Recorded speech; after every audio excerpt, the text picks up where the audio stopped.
A very warm welcome to the World of Lord Russell podcast talk show. And today's show is, ladies and gentlemen, come here.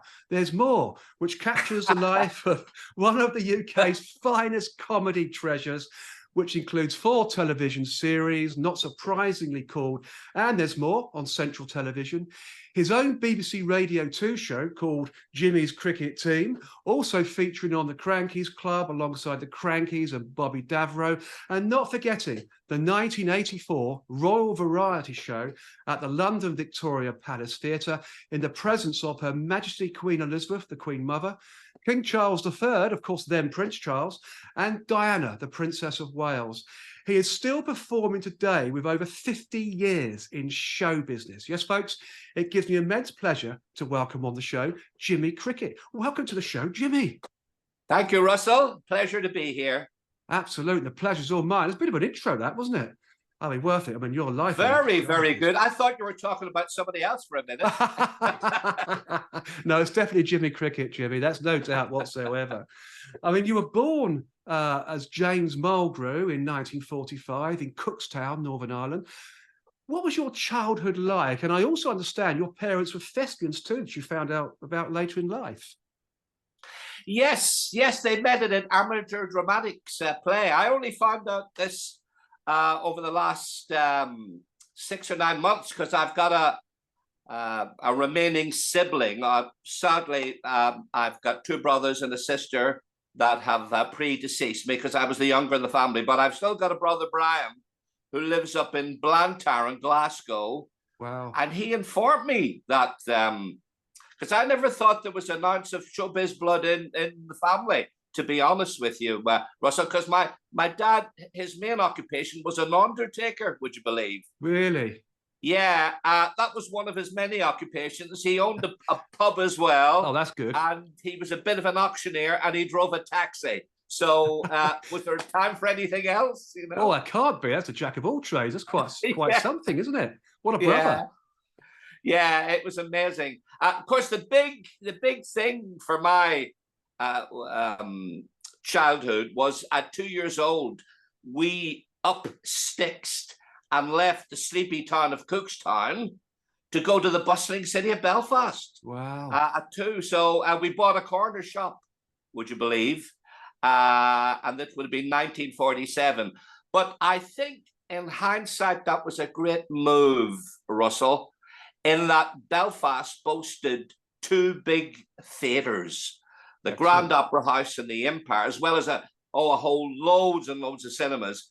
But that I was able then to see some of the shows in the late 40s and early 50s, which really turned me on to a life in showbiz, treading the boards, watching these great shows, educating Archie, would you believe? Oh, Archie Andrews, which was a famous radio series then everybody listened to. Of course, the radio was the big thing then, Russell. And when people would listen to their favourite stars on the radio, Max Bygraves, Lonnie Donegan, David Whitfield, they would all queue up to see what they looked like, Arthur Askey and David Nixon, everybody like that. Big names so there. that was a great, being within the 2 theatres and being able to go there, I think you catch the bug, basically.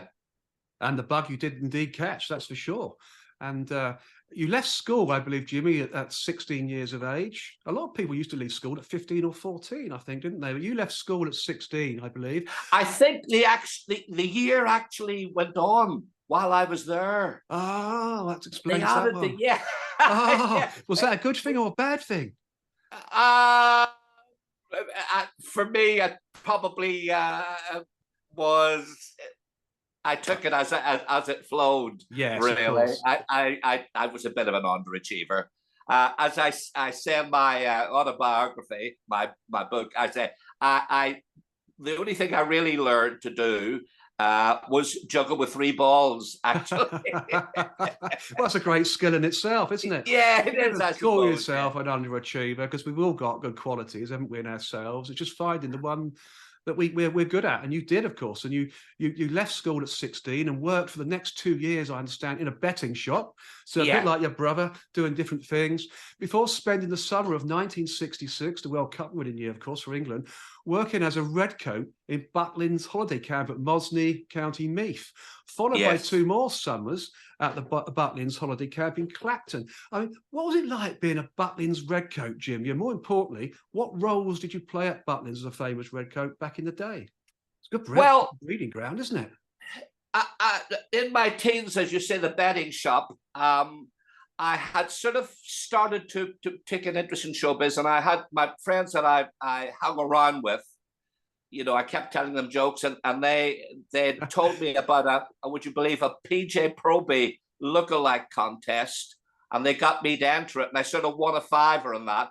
And then one particular friend, Fergus Woods, he said, "Why don't we do a mime act? Because you were miming to the PJ Proby." So he got one of these old Grundig tape recorders, and he put different snippets. He was very good at editing. Fergus Woods, he was called, and he put lots of pop stars like Mick Jagger, a little bit of Everly Brothers, a little bit of Freddie and the Dreamers. So I had this sort of mime act that we took round talent competitions, and then he went on to sing in a folk group. And then I had always sort of watched, as I say, the live shows, and then on television we had the great Ken Dodd and Markham and Wise and Tommy Cooper. So I wanted to then do a bit of an act, but that takes a while when you're a stand-up comic. But I used to do that in the evenings when I was working in the bet shop. But then my brother Brian, he came home from Butlins in Mosney. He'd been there on a holiday, and he said, "Look, Jim, I've seen in Butlins they have these hosts called Redcoats. I think it's right up your street, because they help people enjoy their holiday, organizing dart competitions and snooker, and they do all these competitions, glamorous grannies, but they all have, at night, they perform in the bars. Some of them sing, some of them tell jokes." And he said, "I think this is ideal for you because it'll give you that little experience." Of course, what I didn't realize, Russell, was Mosney is 26 miles from Dublin. And when you come from Belfast, we speak sort of a different type of Northern Ireland accents, slightly different. And of course, I talk very quick. And the people in the Southern Ireland really had a job making out what I was saying, actually. Brilliant. Yeah. It's a bit like a Geordie comedian coming down to London, I think. I think to make given a sort of analogy of it for any listeners over here and viewers for us, I think that's it. These are things you're not prepared for, actually. I would be more prepared for now because I'm more a physical comedian. The character I developed, and I do a lot of physical comedy, would have been a lot better at the time. But of course, I hadn't got a style there. I hadn't got any originality. I just had a load of jokes that I went out and told. But I do feel that the Butlins, the Redcoat job in the 60s, especially when they all had big theatres, was a brilliant apprenticeship. And I had followed people like Dave Allen, Des O'Connor, Charlie Drake, Roy Hood, and they had all been Redcoats. And it was I'm sure to a man, all the boys would say it was a wonderful job. Oh, I can imagine. And of course, it wasn't just there, was it, as well? By the early 1970s, you'd left Belfast and you were living in Manchester. And from 1972, you also worked at Pontins holiday camps in Southport. Yeah. The Blue Coat. Right. That was probably simply because there was 2 camps near. The first one I went to was in Ainsdale, which was in Liverpool. And then another one was in Morecambe, which was right near Manchester. So, and that's where I met my lovely wife, actually. Wonderful. May. She'd come over from Ireland to work as a waitress with her sister, and then I was a Blue Coat there. The Blue Coat was it was pretty much like a Redcoat job. Yes. The only difference, I would say, with the Pontins was that was self-catering. One of the camps was self-catering, whereby you would cook your own meals in the chalet, whereby all the Butlins had 3 meals a day. You all went to a dining room. I suppose that would have been the only difference. So Butlins would have been better, really, wouldn't it? You'd had more time to do what you were there for, which is entertaining people, rather. Yeah, I expect. Well, we loved the big theatres. There were 3,000 seaters, and they were amazing, Russell. You know, because they all had an orchestra playing, and they had a different show every night. They would have review shows, And then one of the nights they'd have a camper's holiday camp. Anybody who was on holiday who could do anything, they would have a talent show. And if they won that week, they would come back at the end of the season and do a grand final. And then if they got through that, all the camps then, all the winners from all the camps would go, Billy Butlin would hire out the London Palladium, and they would have this big, big talent show, and the Sunday people would sponsor it, and like it would be 6 or 7 grand then to the winner. Wow. So they were pretty much assured of a career in showbiz if they got that far, you know? Absolutely. That sounds absolutely incredible and amazing for that time of life as well. It's quite big money, wasn't it? £7,000 as a winner. That's reasonable money going back in those days, yeah. Oh, absolutely. Huge sum of money. But more than being a Pontins Bluecoat, you spent 8 grueling years, and I say grueling in jest, performing on the North of England club circuit. I mean, how grueling was your apprenticeship, Jimmy, in the Northern England clubs? I mean, one of your quotes in the Lancashire Evening Post stated it was a tough, bruising apprenticeship. So please tell us more. How bruising was it, Jimmy? Well, you know, obviously they could be discerning, and I think the fact that there was drink involved, it wasn't like a theatre. So obviously, for a comedian, if you were on too late, then they'd be a little bit drunk and they wouldn't get what you said. So I think it was always important to be on at a good time in the clubs. But you know, I find when you got a style and you worked hard, they embraced you. Then they would say, they'd say, you're too good for a Wednesday. Come back on a Saturday. It's things like that, you know. Yes. It was worth it to do it. They had different areas had different things. In Manchester, they just wanted one spot, and then you could drive to another club. So you would do 2 clubs a night doing one spot.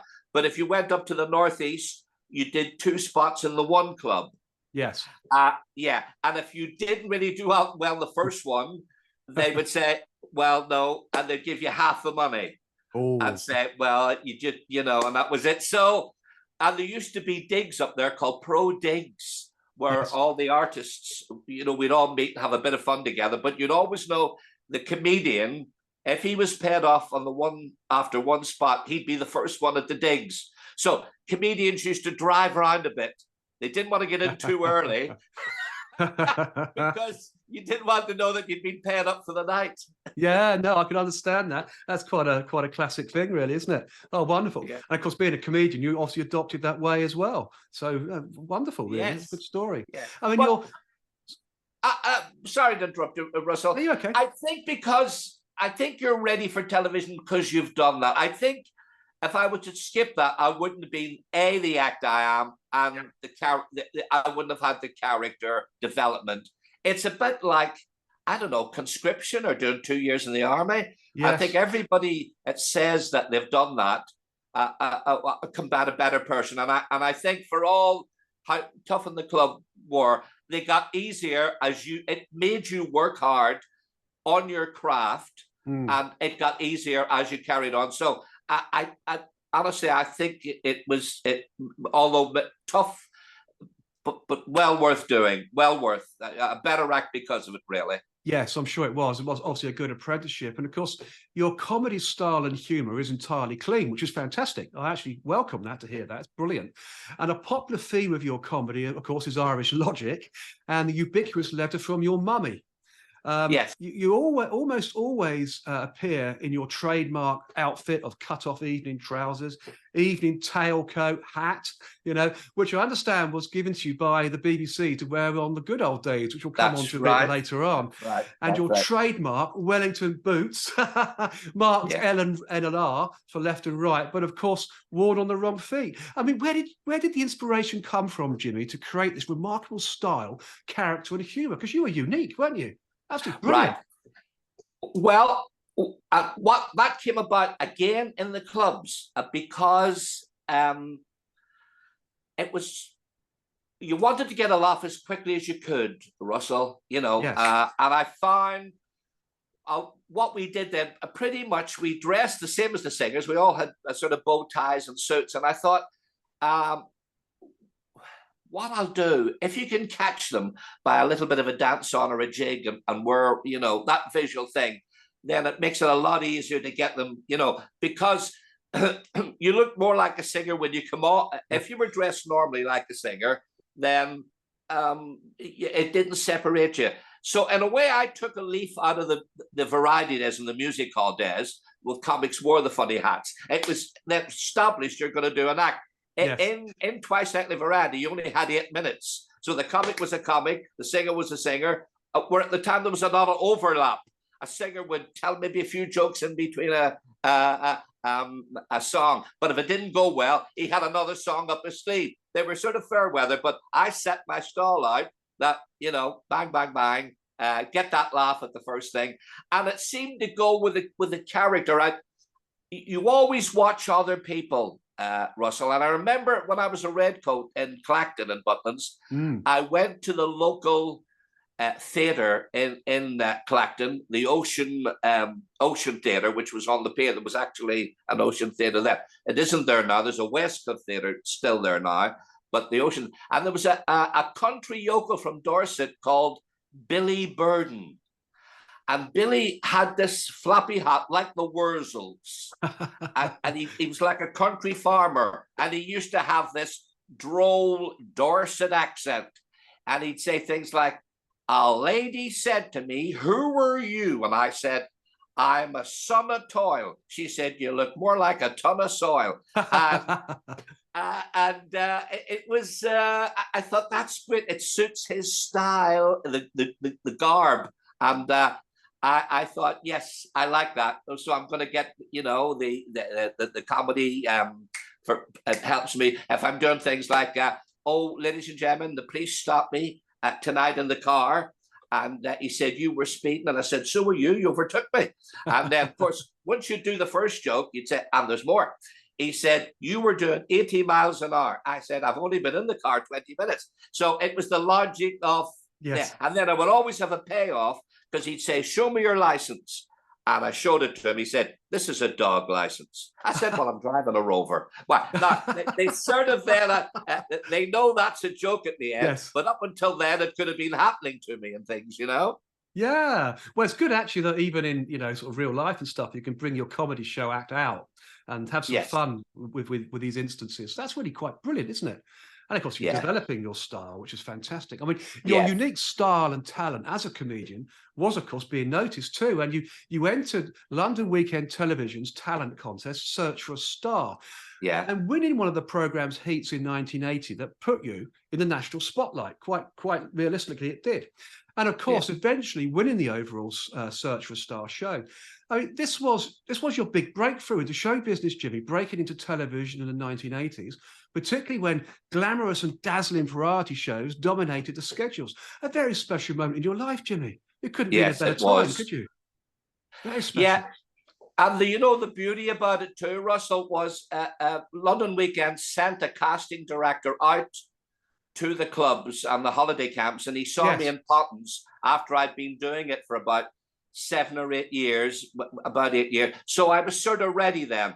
Before that, I'd gone and done auditions for other talent shows like Opportunity Knocks, New Faces, but I just wasn't ready. And of course, the other thing about that is you're in a cold room where they hold auditions were usually in like rehearsal rooms or places, and the only audience you have if you're a comedian are the other acts. Yes. So I always think that it's tough to do auditions, but I think when you see a comedian and he's doing well, you get a better assessment if he has an audience. Definitely. And that's where I was blessed. Then a guy called Bill Heddersley came to see me. What had happened when you're a bluecoat, for instance, you dream about the cabaret, the visiting cabaret, and some of them had been bluecoats. Stu Francis, for instance, you may have heard of the great Stu. He lives not far in Bolton, and Stu was a lovely comedian who went on to be in Cracker Jack children's television. But Stu had been a bluecoat, and he'd learned to straight, and then he came back to the camp to be a visiting cabaret, and that was my dream. I want to come back and do the Ponton circuit, and I did the Southern circuit, and there was there was 6 camps down in Devon. There was 2 round Western Supermare and 2 in Weymouth. I mean, 10 shows a week I would do and still have the weekend off. And we used to pitch up in Torquay, and the children were small. And so we did that. But by that time, during the Ponton holiday camps, visiting the cabaret was great. Because the Bluecoats would come up, because that was the knack. They were wanting to be like you when you were, and you'd been a Bluecoat like them. So you used to give them advice. And one of the Bluecoats that used to come up to me was Brian Conley. Oh, wow. Brian was an actual Bluecoat when I was doing the cabaret. And another one was Shane Ritchie. Oh, so Shane they Ritchie. actually were following. I was following the Des O'Connors and the Dave Allens and the Roy Hudds, and they were following the Jimmy Crickets. It's incestuous, isn't it? Oh, wow. Yeah. Absolutely fantastic. The thing about it, I want to be a little point I should, just to break off, because this is an interesting thing. I was thinking about this the other day.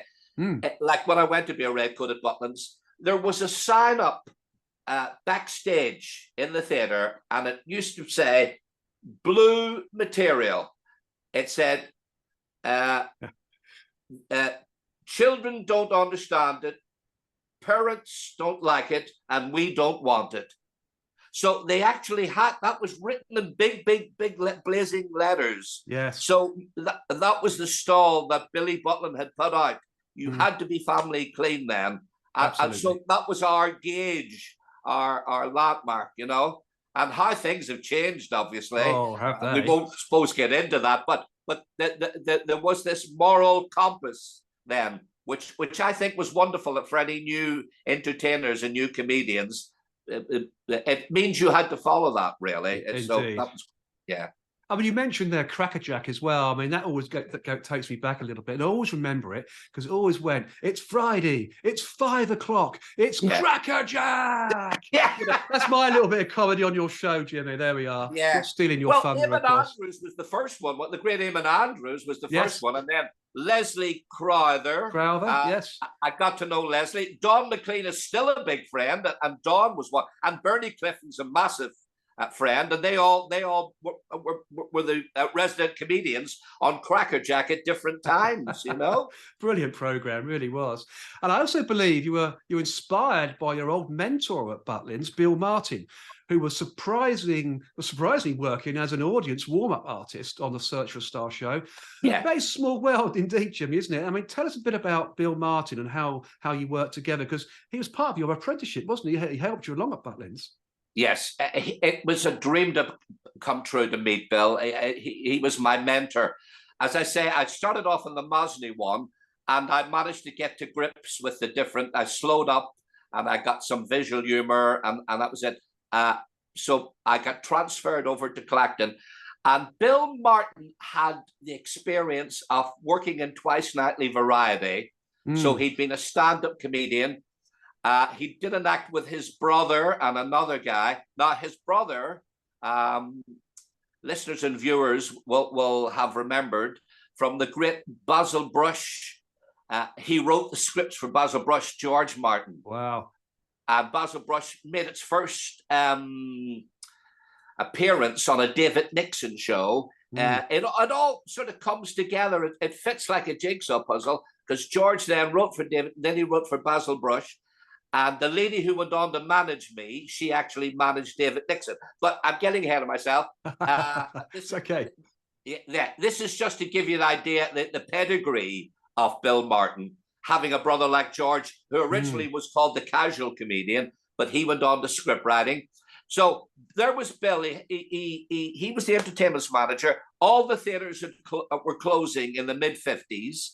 So he gets this job at Butlins as an entertainment manager, but he's taking all this wonderful knowledge from being a comedian. And I couldn't believe it, Russell. He played the piano, he played guitar. Wow. When we do music hall chairman, he would be the chairman of the music hall. And he was just wonderful. It was the knowledge. So Yes. he used to put me in the Redcoat show, and he'd say, "Do this now, do that, just project a bit more, and work on character comedy." And to have a season with him, I was blessed. And of course, as I say in the autobiography, you notice I'm getting a little plug there. Yes, you can plug as much as you like. Yeah, that later on, it was like a Charles Dickens novel. When I got on the talent show, Search for a Star, and I went down to London on the train, and when I came out of the dressing room, who was standing there with a clipperboard was Bill Martin. He was the actual warm-up on the show. So he said to me, "Jimmy, what are you doing here?" And I says, "Well, I'm on the show, Bill." He said, "Well, where's your name?" Because my real name is Jimmy Mulgrew, you see. That's right. He said, "I can't see Jimmy." I said, "Well, Bill," I still called him Mr. Martin, I think, actually. I said, "Mr. Martin, I changed my name when I did the clubs to Jimmy Cricket." Yeah. Oh, he said, "I thought that was a funny name when I saw it on the clipboard." So we chatted, put the word to right. But it really relaxed me, reliving the old times in the corridor for when we did that show that night.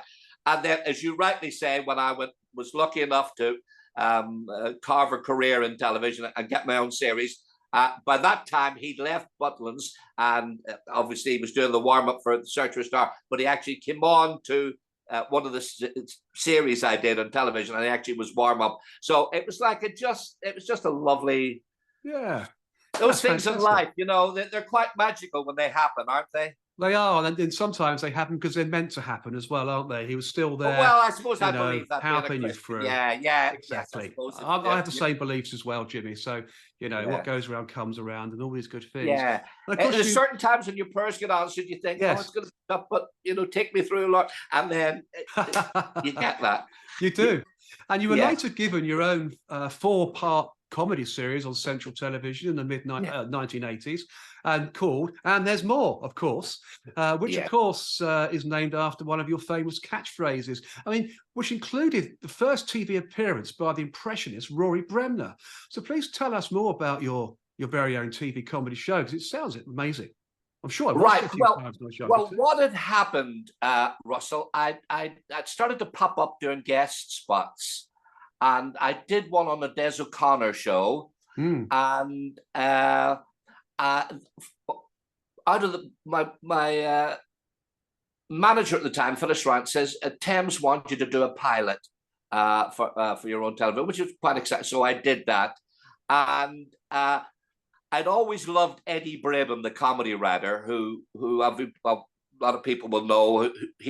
They'll know that he was the great Morecambe and Wise. Wrote the Christmas shows, but they may not know that he wrote for 10 years for Ken Dodd. Eddie was wonderful. But I was when you're carving a career, you look out for writers, and you're always looking for things to help you, because television obviously absorbs so much material. You have your cabaret act, but once you get on telly, it's a different ball game. You've got to keep coming up with stuff. And I noticed that Eddie was still, because he'd moved to Thames with Morecambe and Wise, and Eric sadly had passed away, that Eddie was still under contract. And so we met up he lived in Liverpool. So he wrote the pilot. Thames, and you have to understand that they decided not to run with the pilot, and that's their choice, their prerogative. But we had the actual pilot. My agent, very astute, Phyllis Rance, she said, "Look, why don't we send the pilot?" Yeah, what had happened then, Sue Pollard was going to do a show for Central, and I think something happened. So by that time, the jigsaw puzzle was starting to fit again. Bill Heddersley, who discovered me and gave me the break on Search for a Star at London Weekend, was now working for Central. He rang Phyllis up, and Phyllis said, "Well, Jimmy's just done a pilot. 6 months ago, he did a pilot for Thames. We'll let you have a look at it." And he said, "Yes, and I can show it to my boss, John Schofield," because he was the head of light entertainment for Central. They were based then. They used to be at Elstree when Sir Lou Grade was with them, but they'd got a franchise because they had supply for the East Midlands as well as the West Midlands. So they were based in Nottingham. So we sent the pilot, and then Bill said, yes, John Scofield wants to run with it. So that's how we got the series in Central. Wow. Now, John Scofield wanted it to be a gang type show, and he wanted to call it on Lismore. And I bought into both those things. I mean, who wouldn't? Who wouldn't, indeed, Jimmy? Eh? Who wouldn't? It's your brand, haven't you know? Yeah, exactly. Now, while even as we sort of were getting together at the rehearsals, the producer Tony Wolfe and his associate Paula Byrne, they said, we've seen this great, fabulous impressionist, and we'd like to have him in one of the team. They already had a girl called Jessica Martin, who was a brilliant impressionist, and obviously I said, go for it, and that was the main team. The only other person was Adrian Walsh, who was from my hometown in Northern. Well, he was from Bangor, which is just outside Belfast, but he came on board because his agent had been talking to Tony Wolfe and said, well, we can help write as well and help the scripts, because Eddie didn't come with me. Eddie Brim was still under contract in Thames, so we had to depend on material coming in from all sorts, unsolicited stuff. Everybody, there was a script associate called Trevor McCallum, but basically his job was to sift through the material that was coming from all different writers. Yes. So Adrian was great. He was the extra one there. It was amazing to have Rory. The thing about Rory is, in the interim, while we were recording the series and before it went out, he managed to get on the Terry Wogan show when Terry had his tea time program. So he made a huge impression there. So he wasn't totally unknown to the viewers by the time our series had come out that summer, because Terry had used him. But it was wonderful. We did some lovely sketches together. We did this one where Rory played a Scottish doctor, and I was suffering from a narcolepsy, and I'd say, doctor, and I'd be asleep. Excuse me. So they're always lovely to look back on those, because in a way, Russell, we're from diametrically opposed backgrounds. Yes, of course. I mean, here's me, a working class guy from Belfast. Rory came up through Cambridge, the footlights. He became on to become a massive star in Channel 4 with his own satire series. But, I think comedy is like music. It just brings us all together. It does. It does indeed. And I would laugh at Rory. And it was wonderful. He did one good thing. He actually had a writer. He was able to bring a writer on himself to help him with scripts. And I thought that was a good move. That was a very good move. And Tony Wolfe, the producer, bought into that. And it meant he could, get a few of his sketches that he wanted in, which is nice as well. Absolutely. And he quite rightly said there, I mean, laughter, let's be honest, is one of the most beautiful natural cures for all sorts of problems, mental health and otherwise. I mean, laughter, it's just a wonderful natural thing, isn't it? And to bring laughter into people's homes. There's no question about it. I mean, yes. It's such a tonic. Without doubt. People come up to me after shows when I do my live show, and they'll say, like, I lost, a loved one, and you can nearly have you in tears. But to think you've actually cheered them. They said, we haven't laughed for a while. Yeah. We haven't come out even, and I just think, that's worth every. Just Absolutely. worth it. It just means you're giving something back to people, helping people through their lives. Fantastic. Yeah. I mean, you also had your own radio series for BBC Radio 2 called, and not surprisingly, Jimmy's Cricket Team, written by the guy that we just talked about, Eddie Brabham again, multi-talented Eddie Brabham, and starring Peter Goodright, Bill Pertwee and Noreen Kershaw. I mean, this show must have been a whole lot of fun, Jimmy. Laughter all the way, I'm sure. It was. Dear. And of course, the lovely thing about radio is you read the scripts, so there's no concern about forgetting your words. That's true. That's true.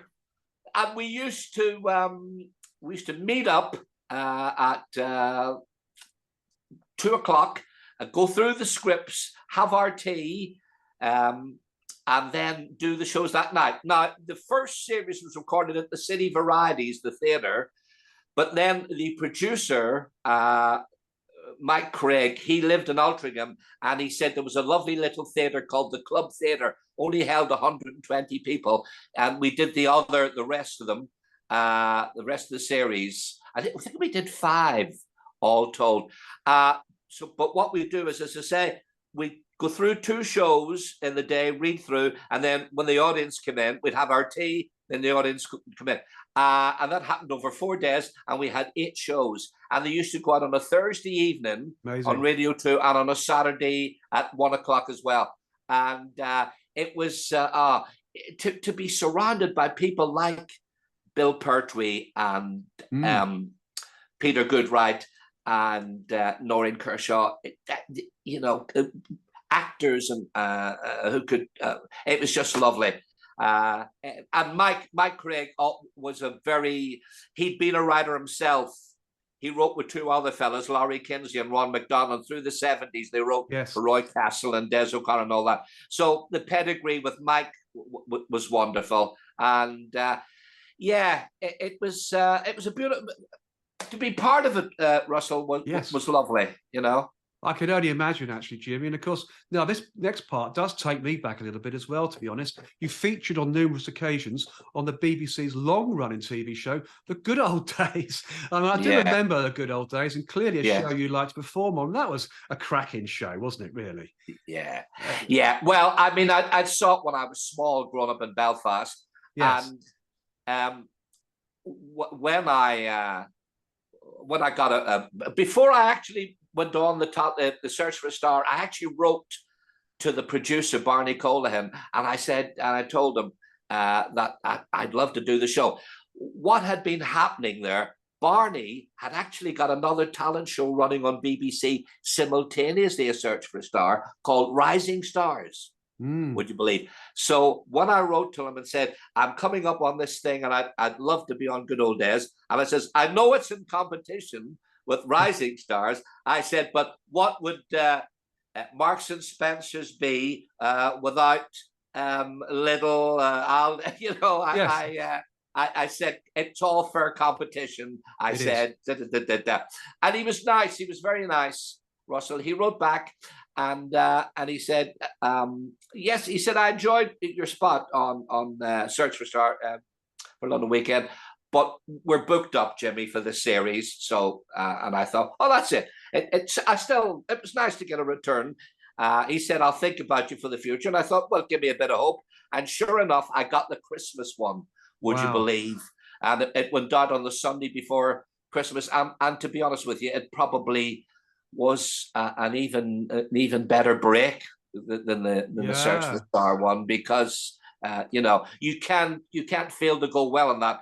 The whole atmosphere. Barney Colahan had this great idea to get the audience dressed up in Edwardian costume as well as the performer. And some of these costumes, and as you could see, the camera swung round to them, and there were always. The other great thing he did was all the people round the front who were dressed up were from local amateur dramatics and musical societies, and they're quite outgoing to begin with. Yes. So they would used to laugh raucously and applaud and cheer. But wasn't that a clever idea? Oh, very clever. Brilliant. To actually Genius. They're more extroverted, really, aren't they? Yes. Yeah, I think you're right. Jimmy. It's an amazing idea. Absolute genius, really, when you think about it. You think of it, yeah. I mean, you also featured in the Crankies Club as well, alongside the Crankies, of course, and Bobby Davro. I mean, what a bundle of laughs this must have been. Bobby Davro, what a great comedian he is. He is, and he's still going strong.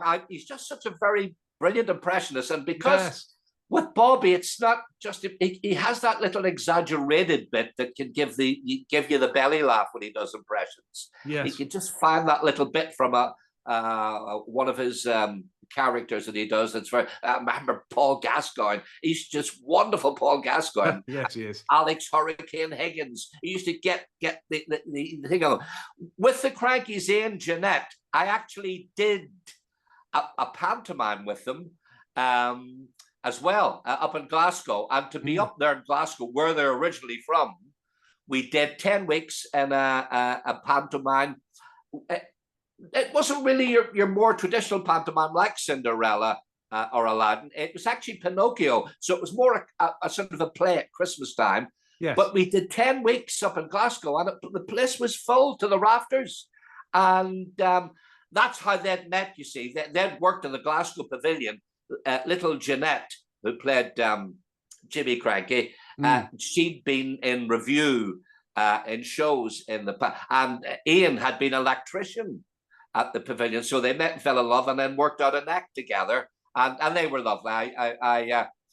I still hear from them time to time. They're sort of retired now, Russell, because people ask me about the Crankies. Yes. They live down in Torquay. They've got a beautiful house, but they actually go, they became very popular in Australia. They used to go out and work Australia. So they go in during our winter, off they go, and they have this wonderful house in Bondi Beach. Oh, Bondi Beach, very wise, great place to be. Yeah, which is, and then they come back, obviously, to live in Turkey. But yeah, they were certainly they were very unique and original act, and I always got on well with them. They certainly were. I mean, there's a little bit of a plug for me here as well, I suppose. I'd love to get Bobby Daver on this show, Jimmy, but maybe you can help me do that, because I think he would be brilliant as well on this show, Bobby. Well, I certainly would. Yeah, well, I can. Yeah, that would be. I think he got in touch with me not so long ago about doing a charity show, which I couldn't do. But he knows my son-in-law. My son-in-law does the more modern comics. Oh, okay. Because my daughter, Katie, she does the comedy clubs. She's married to Lee, and Lee manages some of the acts that have been on Britain's Got Talent and that. And I think he's done some stuff with Bobby. So we can mention it to him. It does no harm. It does no harm at all. I mean, it'd be great to get him on, because he's a great impressionist and a decent chap as well. So yeah, I often want. Well, he can. The great thing about it is, because he's an extrovert, he can do an impression at the drop of a hat. He can. Rory, I used to love Rory doing that. Rory used to not only a great impressionist, but he would do impressions of our producer on the series. Oh, wow. Like Tony Will. And of course, you'd be having a cup of tea and he'd go in and you'd be falling about. I used to love all that. He was just a natural mimic, you see, Yes. Oh, that's quite brilliant. And if we get him on, we could actually get him to mimic yourself, Jimmy, as well, couldn't we, really? Do a bit of a Jimmy Cricket mimic. Why not? Oh, that's fantastic, isn't it? Yeah. But you also appeared on Bullseye in 1984, which is a bit of a surprise to me when I saw this. And, Bullseye was a very popular darts-themed television show presented by the great Jim Bowen, of course, and starring Tony Green, and always featured a top world darts star at the time. Now, I'm quite big in darts. I do a lot with all the darts players. But on this occasion, it featured your good self, Jimmy, and you scored 125 with 9 darts for charity. You then told Tony Green at the Ocky that he forgot to add 60. So Tony said, yeah, he forgot to add 60 to your score, giving you 185, which meant, of course, the chosen charity received £185. I mean, you're a genius, Jimmy, and what a fun show to appear on. I mean, to turn and do that and get another £60 out of the show for the charity. It was brilliant, wasn't it? Fun show. Yeah, well, I was a very fun, but Jim obviously was a very good stand-up comedian. He was. And I missed the comedians. I just came after that, but I got to know him through working around the northern clubs. He was very popular there, and it was great to see him get that break. I always remember when he came, he drove over to Rochdale to see me. He was on his way down to London, I think, and he had this beautiful house that was used to be a railway station in Carnforth. Oh, wow. And it used to be the scene of the famous black and white movie called Brief Encounter. Right. With Trevor Howard. Oh. And it was the sort of set for that. But Jim had the house. It had become disused by them. And Jim had his house where the station was. Because I always have a vivid memory when he was on This Is Your Life, that Eamon used to take the train up and get off and come off of the Redcoat. So he stopped off, and he was the first person, Russell, I ever saw that had a mobile phone. Really? Yeah, it was the big. I don't know if you remember when they were all like bricks. Yeah, that's it. And I said, Jim, what's that? He said, it's a mobile phone. What? I said, you don't plug it in and you don't do that. And I was fascinated by it. So that's, and then we talked about the show, and of course, going on it now. I hardly played darts before. I mean, if my memory serves me right, I think the cameraman ducked when I threw a dart. So they were very, very. I think it was sheer luck, to be honest, that I got. But you're always glad you can make a few bob for charity. Of course, you know. So it's nice. Yeah, and we'll come on to that part of your life a little bit later on, because that's quite amazing as well. I mean, I can remember years ago, I met Anton Deck in a pub in London. And I then had one of the first mobile phones with a camera on board. It must have been about 1989. So I met them in this pub. It was the Rose and Crown in London, south of the river, just by the London Weekend Television Studios. They'd obviously been in there doing their show. And I went up to them and said hello, and we had a good old chat. I said, look, let's get a picture. Well, have you got a camera? I said, no, I've got a camera on my mobile phone. What, mobile phone with a camera? I said, yes. Anyway, the really? Yeah. About 2 weeks later, they had their show on the Saturday evening, and they said, oh, we met this guy in a pub the other week. He had a camera on his mobile phone. Really? That's a lovely story. Great story, isn't it? That's a lovely story. Yeah. And I bet Anton Deck will still remember that today, you know, because it was an unusual sort of moment in life, really. Fascinating. You were an innovator, Russell. Innovator. Yes, pure innovation. You were ahead of your time. Oh, dear. Don't say that. All the risks. Yeah, take all the risks. Then in 1987, I mean, we just talked about this briefly, you were subject of This Is Your Life when you were surprised by Eamon Andrews in Central London. And sadly, the last regular edition of the programme to be broadcast with Eamon Andrews as presenter.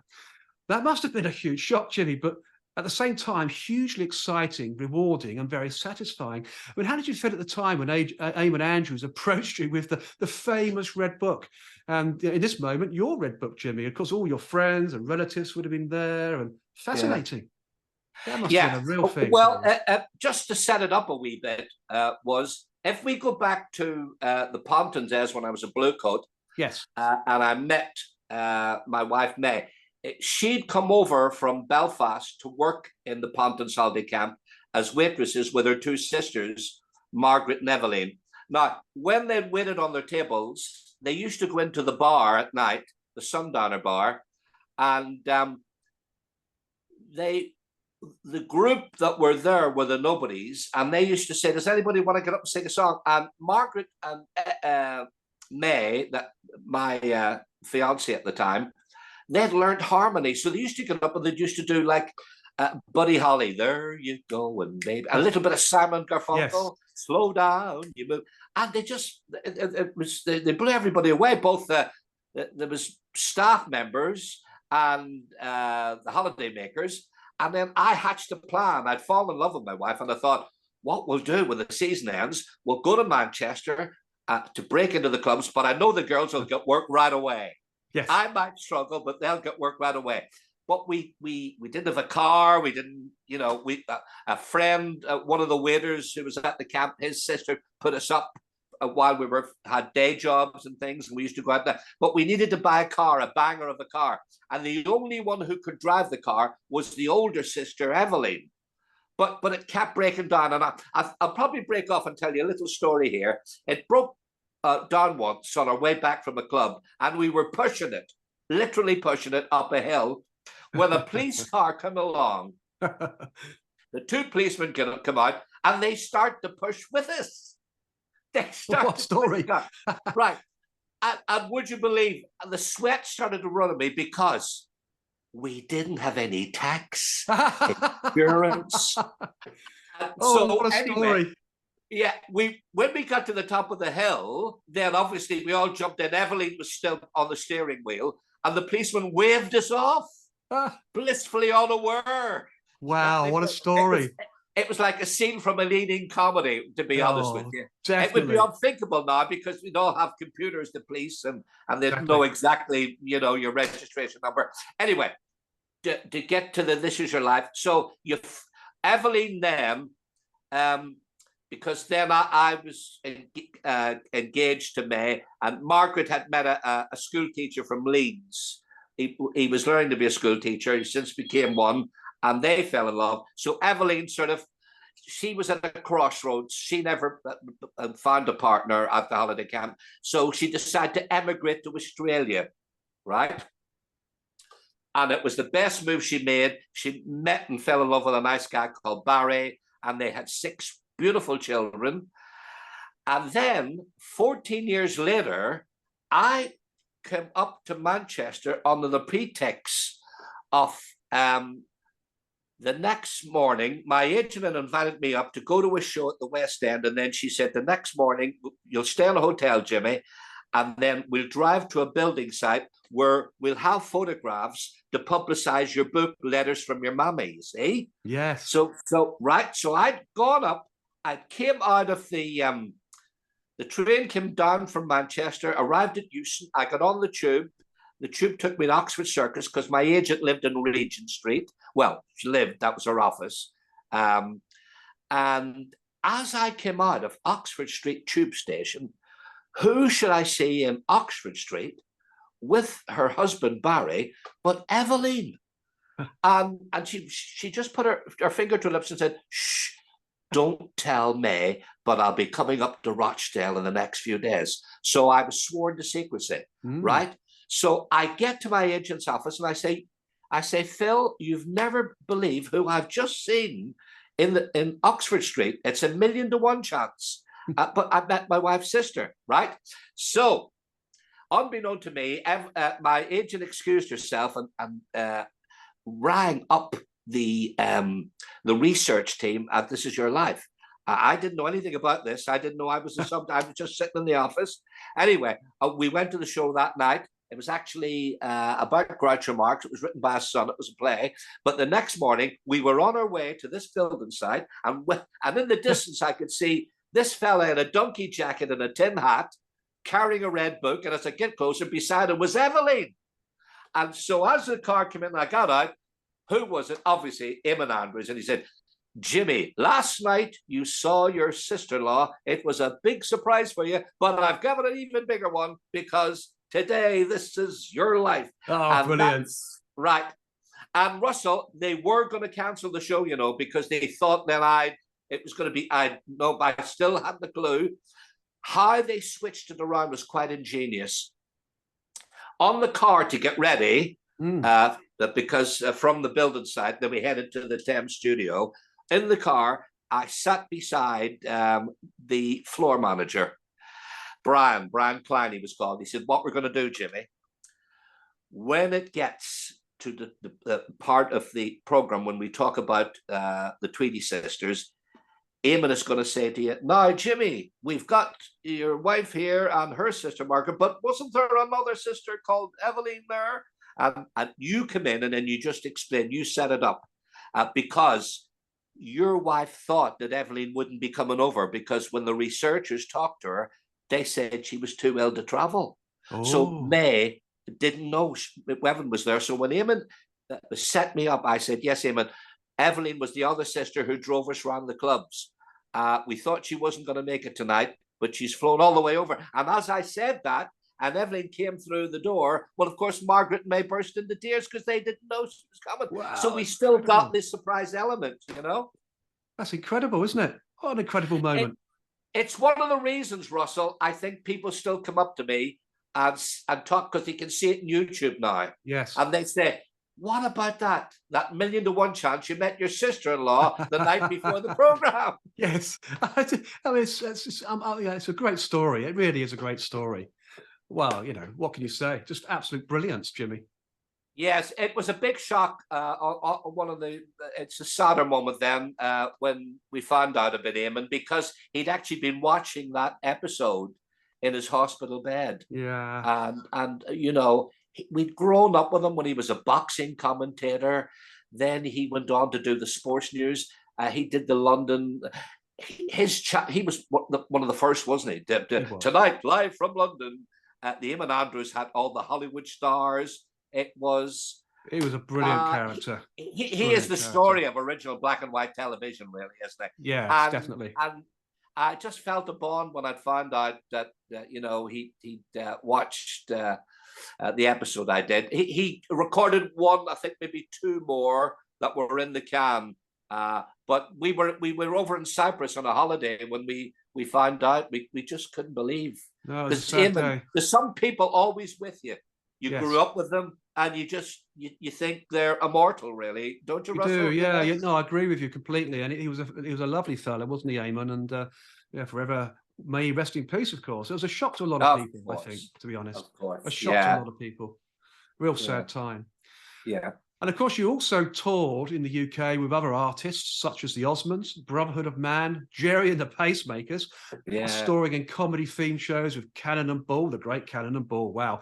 Paul Daniels, Frank Carson, and of course the Crankies. Some big, well-known names and groups here, Jimmy. Some might say you've had a star-studded, glittering career. And you have, haven't you, really?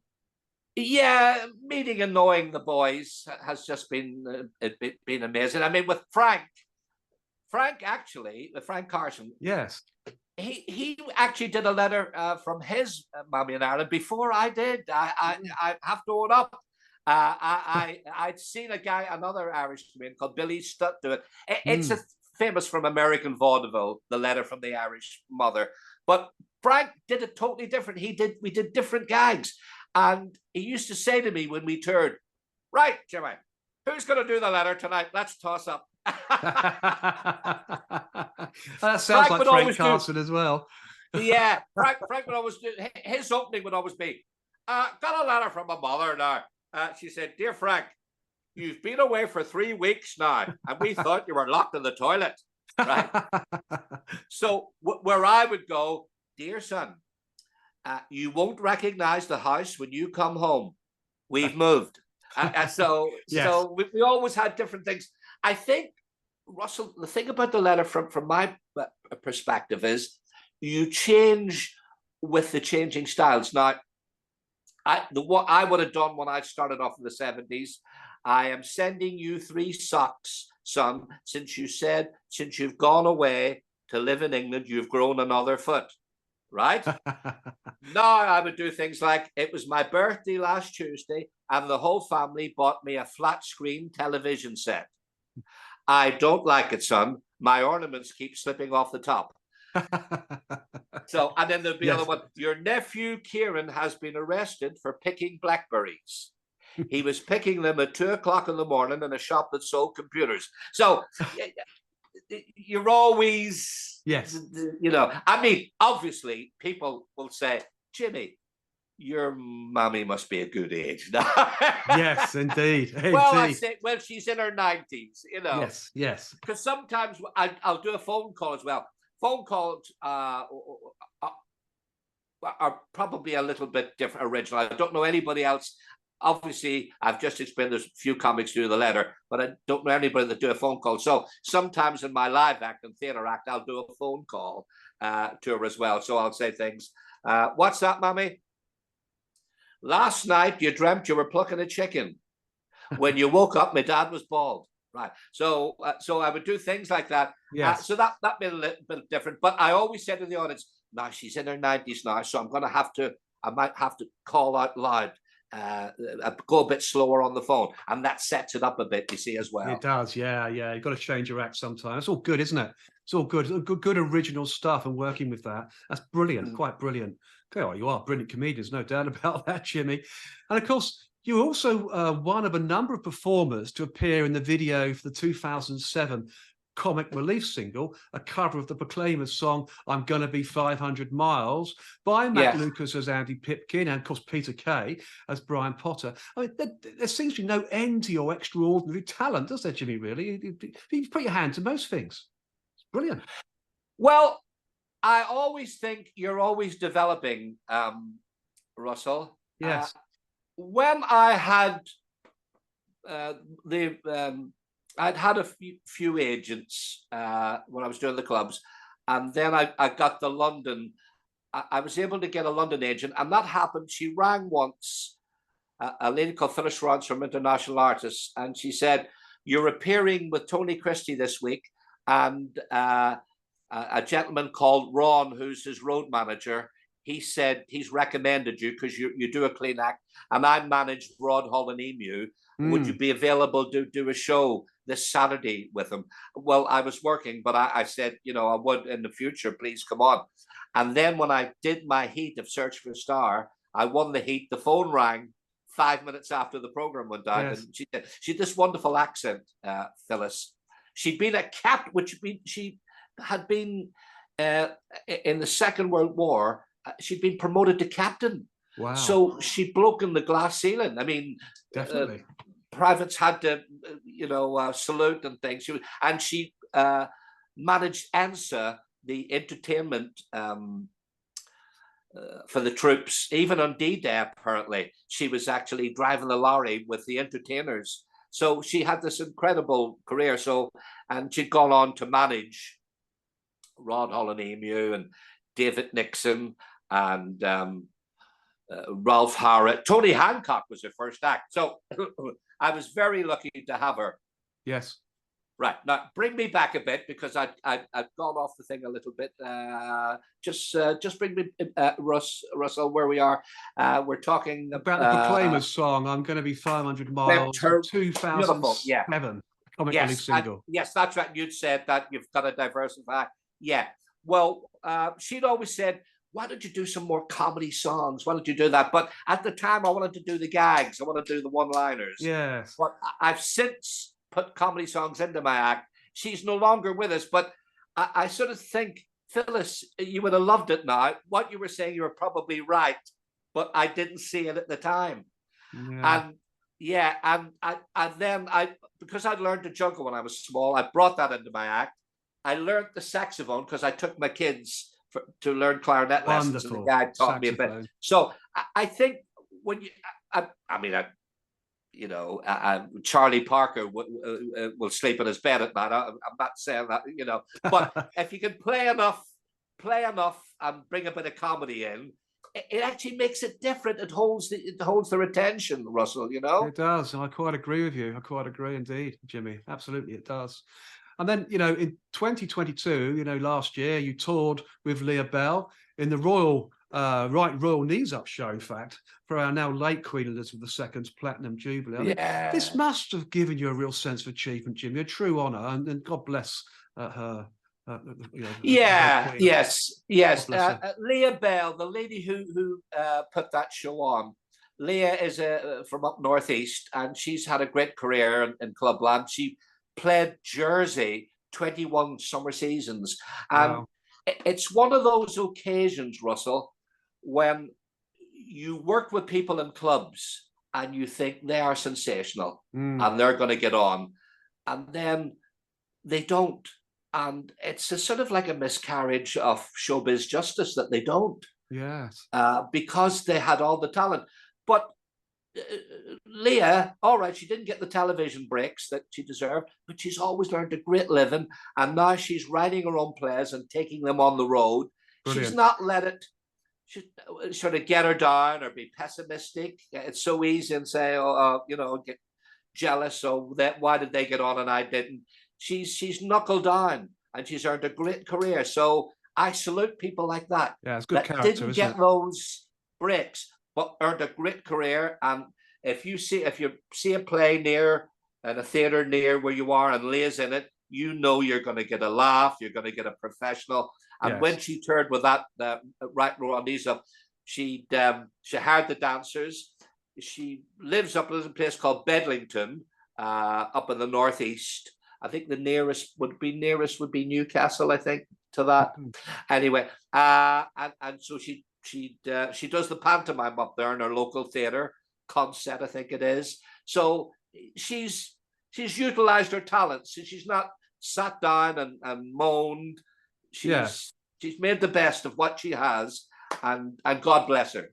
Absolutely, and quite rightly so too. She stuck by it, showed a strength of character to carry on the and resilience, act. and to know you have something, and the people come out and be able to earn a good living, you know. Absolutely, they've got the natural talent, quite rightly so too. Yeah. I mean, like many of us as well, and this is including myself, Jim, as well. You wrote your autobiography, Memoirs of an Irish Comedian. Come here, there's more. We've got to get you to say that, haven't we? We've got to get you to say that. We should have done it at the beginning of the show. Because you wrote it during the COVID years, primarily, of course, to keep you active and sane, like I did probably. An important part of your autobiography was letting readers know the part that divine guidance and inspirational books played in helping you to overcome obstacles and setbacks. I mean, that's quite a story, Jim, isn't it? And you know, is there a particular story or moment in your autobiography you'd like to share with us? I mean, it's a crazy time, isn't it? COVID years. There were a few. I suppose the main one was in the Redcoat days. I would just love being in the holiday camps, and then it would all grind to a halt. And then I'd be taking sort of different jobs, get frustrated, you know, about not being able to get a knack together, and then you sort of wandering aimlessly. I used to go home to my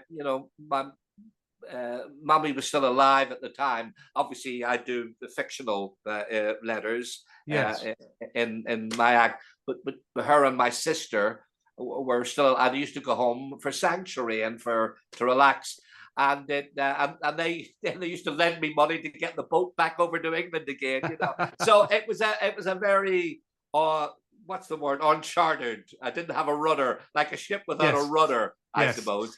But then once I'd started to get the books, and they were starting to make me think, and then I find my faith again, you know, my Roman Catholic faith. And I went into the one particular time I'd come across in the boat, and I went into a little chapel in Liverpool just to pray for my next, how do I, you know, get my life together and have a career in show business. And within a few days, I rang up to get another blue coat, see if I could get a job as a blue coat, one of the camps. And the guy came on, Jimmy Kennedy, and he said, yeah, go to Markham and you can help look after the children, be the children's uncle. And of course, by going there, I'd met my good lady. Now, and I suppose so many people will say this, when they get the person who they fall in love with, they can channel them. Yes. You know, and that proved it with me, because when we went to do the clubs and the girls sang a bit, well, they did quite well, but my sister Margaret, her fiance at the time, wasn't really fussed with her in show business. He wanted her to, you know, settle down. So they went to Leeds. Now, my good lady said, well, that's fine. I'm going to get behind you, and I'll take a job, and you start rehearsing in the mornings. Because this was the thing. You work in a factory through the day, and you don't feel like going out to do a show or rehearsing or writing stuff. But my good lady, going to work in the potato crisp factory in Stockport, in Manchester, I could get out of bed, try that, ring round, and that was a game changer, really. Yeah, huge. So I suppose that going into that chapel in Liverpool started a sequence of events that was to turn my life around, really, you know. Absolutely, and quite right, sir. To have your good lady supporting you in that way is quite brilliant. Working as a partnership, absolutely fantastic, isn't it? Well, Russell, would you believe yesterday we celebrated 49 years? 49 years! Wow, that's so next year's the big 50. The big 50. Oh, huge party time. I hope I'm invited, Jimmy. So yeah, what a huge party. Sorry. It wasn't yesterday, it was Monday. Monday. Monday. Well, this week anyway. That's fantastic, isn't it? Yeah, and my son. Congratulations. Got tickets on Monday night. We went to see Shania Twain on our anniversary. Wow, so what a fantastic show to go to as well. So next year, the big 50. I mean, what have you got planned? Is there anything? Well, I suppose the family will do that. We haven't really sort of what I. It's one of those whereby, are they going to surprise me, or should we do something? Yeah, it's one of those. Let the family surprise you. That's Yeah. probably the best thing. And probably nothing will happen. They made that surprise me. And then I could kick myself for saying I should have did something. Yeah, exactly right, Jimmy. Yeah, you'll probably end up having nothing to do, and you think, oh no, Nothing to do. Yeah. oh dear, that'd be awful. Cinderella on his 50th Absolutely, anniversary. yeah, We'll absolutely. think we'll do something, I'm because sure you there's will. a lovely lake around here called Hollingworth Lake, Russell, and you can just have a lovely walk and go and have fish and chips. It's the simple things in life, isn't it? Really. Oh, some of the simple things in life are the best, aren't they? Really, they really are. I think the same. I really do. Then in September 2015, this is a real big thing that I found when I was researching you. It was announced that you'd been awarded a papal knighthood, Order of St. Gregory the Great, by Pope Francis, none other than, for your charity work. I mean, that is some award, Jimmy. I mean, please tell us more. And of course, what charities do you support? That's just incredible. The Pope? Pope Francis? Right. Well, the autobiography, which you kindly mentioned, yes. Members of an Irish Comedian, when I sell it at my live gigs, they're a tenner, and a quid goes to Mary's Meals. And then when people buy them on Amazon, obviously they're a wee bit dearer, but it'll still be £1. Wherever they get it, £1 will always go to Mary's Meals. Brilliant. And Mary's Meals is it was founded by a gentleman up in Scotland, and it was inspired by the Virgin Mary, really. He used to go to Medjugorje, where there have been sightings of the Virgin Mary, and he's called Magnus, and he got together with some people, and at first he used to bring people over to Croatia when the war-torn countries and people were refugees and that. He would take lorry loads of stuff, and then he then realized about the crying need in countries. There were other countries where children were foraging food. They didn't even one decent meal. So he got together with some people, and what they did this ingenious thing. Onto the school, they would build a little canteen, and the mothers of the children would serve a thing called maize. Now, the maize would be grown in the field across the way by the husbands, the fathers. Wow. And this maize, if you just one plateful, has all these nutrients, vitamins. So if the child never had another meal, they would grow healthy. And then when they're at the school, they meet friends. And before they know it, they're learning. And as they learn and pass exams, they can then take care of their children. It's a sustainable model, which I think is amazing, That is amazing. That is amazing. And I take my hat off to you, Jimmy. I really do. Because obviously your charity work is an amazing thing. And for it to be recognised by Pope Francis as well, and to get a papal knighthood, that's just incredible, isn't it? Really incredible. Yeah. I mean, when you think of some of the people like Sir Matt Busby and Bob Hope and what's Schlinder's List? What's his first name? Schlinder, the great guy that helped the Jewish people. Oscar Schindler. They did a movie. Steven Spielberg did the movie. He did. Black and white movie.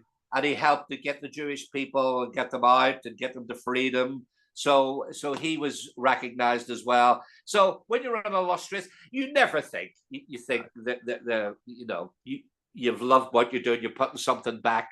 But I always think to accept it. Of course. If you may not think you've deserved it, but it's a lovely thing. I would never turn anything like that down. And of course, the other thing is, Russell, there always is champions to help you with this. There is a couple that live over in Liverpool called Bill and Sue Lees, and I was helping them. They were wonderful for charity. They were helping an Indian doctor. They were putting shows on for him so he could send money back to teach young student doctors how to get them through college. And so I did a few shows for them. So the next thing they do, they write to your local bishop, the diocese. People take the time. So there probably would be, I think, deserving causes, maybe more deserving, but they don't have people writing for them. No, that's true. That's very true. I wish there was more champions that when they see somebody do something, that they actually take the trouble and you know, Promote it. Yeah, exactly right. promote those people. Yeah, Absolutely. It doesn't happen enough, does it, these days, to be fair? Probably never I don't has, think. but No, that's a shame. no. And of Yeah. course, after over 50 years as a comedy performer, you're still in great demand, performing to sell out theatre audiences and performing at corporate events throughout the country. You're still enjoying your life as a comedian, Jimmy, and entertaining the crowds. I guess you'll never retire, will you? You'll keep going. It's your Well, life. there's no sell by date, is there? There's You not. know, I am such in awe of somebody like Bob Hope, Mm. who actually they start off in vaudeville, they go in to have their own radio series, they go into movies with themselves and with Bing Crosby. Then the next thing they have TV. He was doing TV specials up into his like 90s or something, and they Yes. lived to be 100. I mean, is that a life well lived? Oh, absolutely. It doesn't get any better than that, does it, Russell? It certainly doesn't. It's certainly a life well lived. And you only get one life, as we know, and you've got to live it, haven't you, really, and create those Yeah. moments and memories. And I know that when I wrote my autobiography called My Way, it brought back so much thoughts and processes about my life. It's a big book. That's amazing, you know, what you can think about and what you've done in life.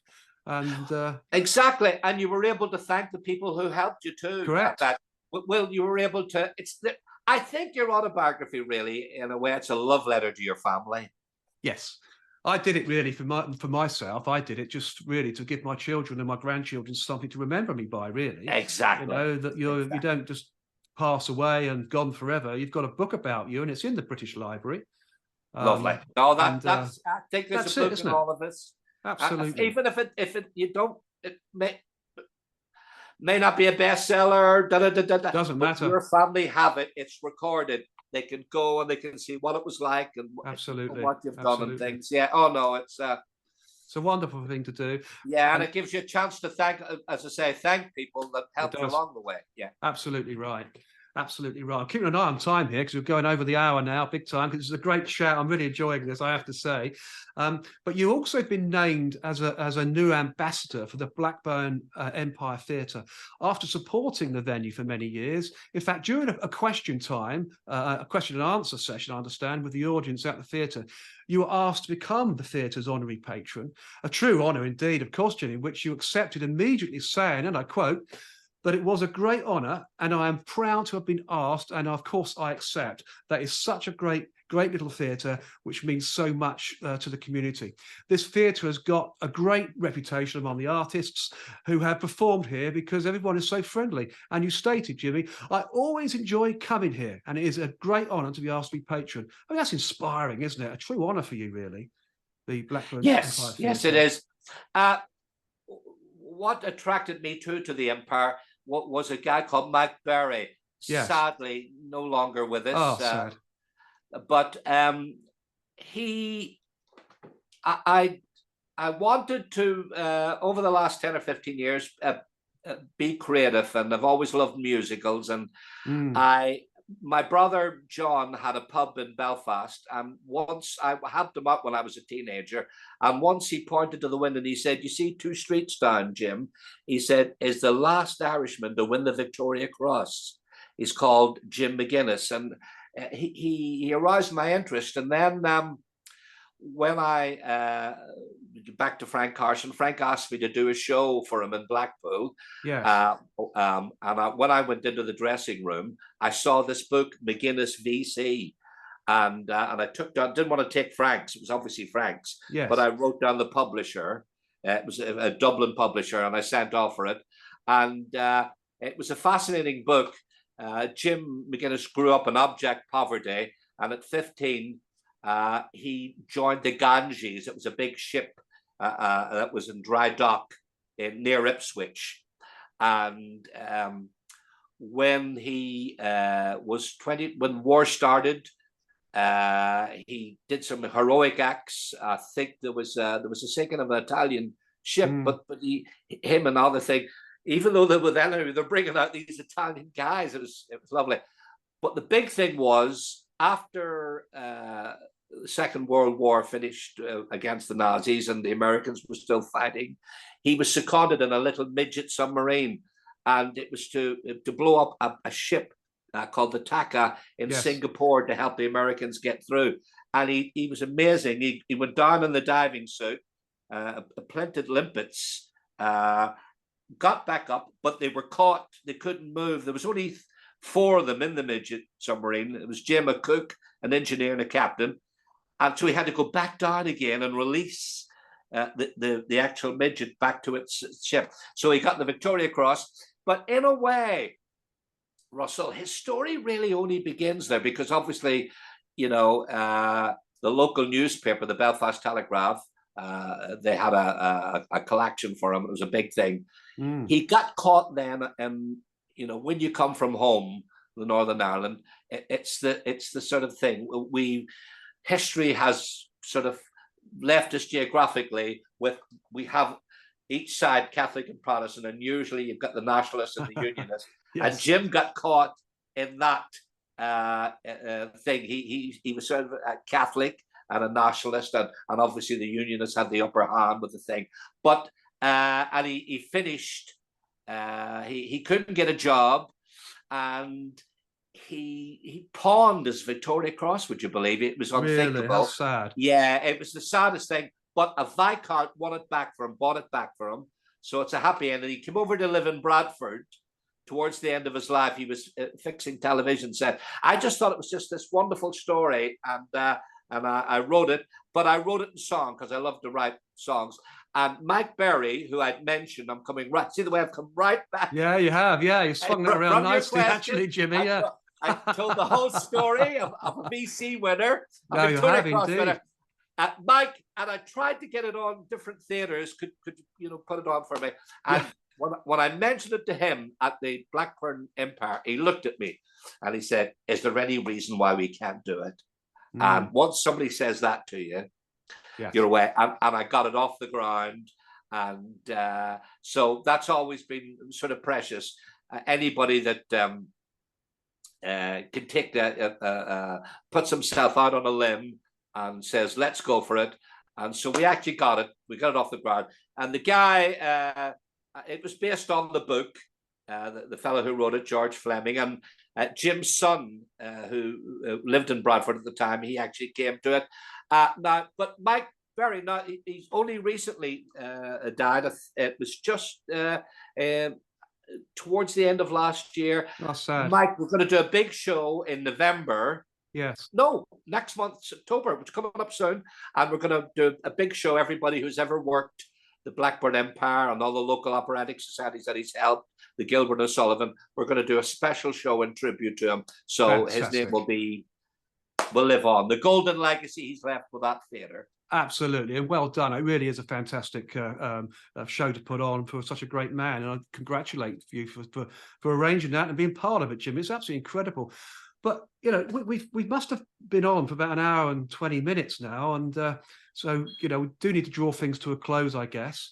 So as always on the World of Lord Russell podcast talk show, you know, we could talk forever, Jimmy, as your life in show business has provided so much laughter and enjoyment to so many people.